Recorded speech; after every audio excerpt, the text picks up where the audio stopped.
कराची में director national centre for chemical and biological science जे doctor Mohammad Iqbal Chaudhry video बयान जारी कंदे चयो आहे त जहाज़ हादसे में फोत थी वलनि जी DNA 6 खां 8 ॾींहनि में मुकमिल कई वेंदी।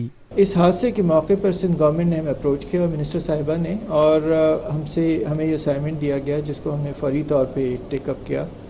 और हमारे पास जो सैंपल्स आए हैं उसको दो बुनियादी तौर पे सैंपल्स के बैचेस हैं। एक तो रिलेटिव्स के सैंपल्स हैं जिनको हम रेफरेंसेस कहते हैं, उनकी कंप्लीट प्रोफाइलिंग कर ली गई है।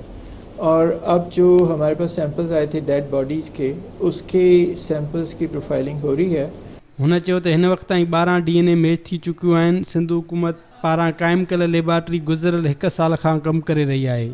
लेबॉरेटरी में ॿियनि मुल्कनि जी आम बहितर सहूलतूं मौजूदु आहिनि ऐं आलमी मयार मूजिबि कमु थी रहियो आहे। गवर्नमेंट ऑफ सिंध ने मिनिस्ट्री ऑफ हेल्थ ने अपना एक बहुत बड़ा DNA forensic and serology laboratory कायम की है। और ये जो सेंटर है 1 साल से फंक्शनल है और इसमें जो फैसिलिटीज़ हैं वो दुनिया की टॉप क्लास फैसिलिटीज़ हैं।